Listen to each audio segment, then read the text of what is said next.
Cellcom представлява малка, високотехнологична фирма в електрониката, извършва разработки, производство и консултантски услуги.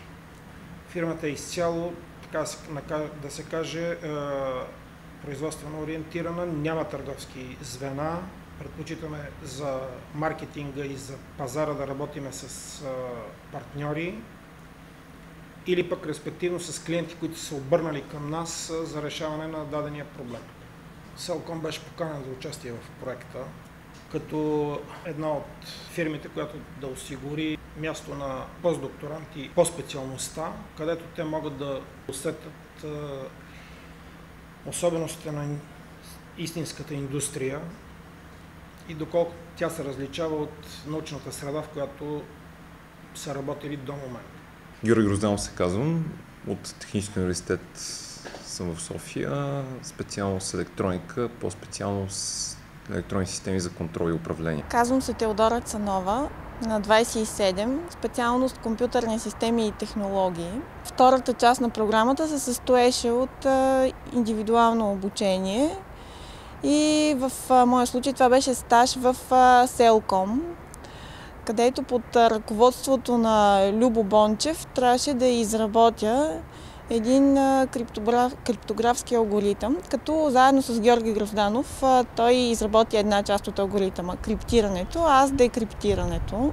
Идеята е фактически да направим междуразлични устройства, които се намират на голямо разстояние, да може да се предават малко количество информация, но да не може да се подслушват и да не може да се модифицира тази информация. Работихме в екип и така Любо доста ни впечатли с своите знания. Той е изключително начетен човек и според мен може на много неща да научи един млад човек, който отиде там. И Георги и Теодора са с доста добър опит.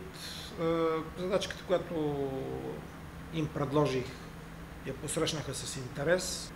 Софтуера, който те правят, ще видим как ще завърши в крайния вариант. Това са знания в още една област и на практика това, което го има на хартия или в интернет чисто теоретично, трябваше да се приложи за конкретно устройство. Извадих късмет в аспект. Дойдоха хора, които не са само имали до момента поглед в чистата наука, а малко или много дойдоха хора, които не са далеч от индустрията и хора, които, така се каже, знаят миризмата на цветята, какво означава. Да видиш нещо, което работи, направено от собствените ти ръце, това е най-голямото удоволствие за един човек, който се занимава с наука. Без това нещо науката не е подплатена по никакъв начин, е само на хартия и е доста по-скучно. Това, което ми предостави програмата, е, че видях имахме лекции с хора, които са били в различни сфери.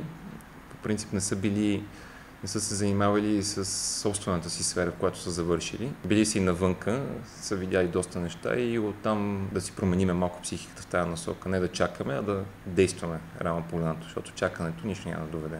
Би било добре, ако проектът действително продължи под някаква форма и намери на широка обществена подкрепа.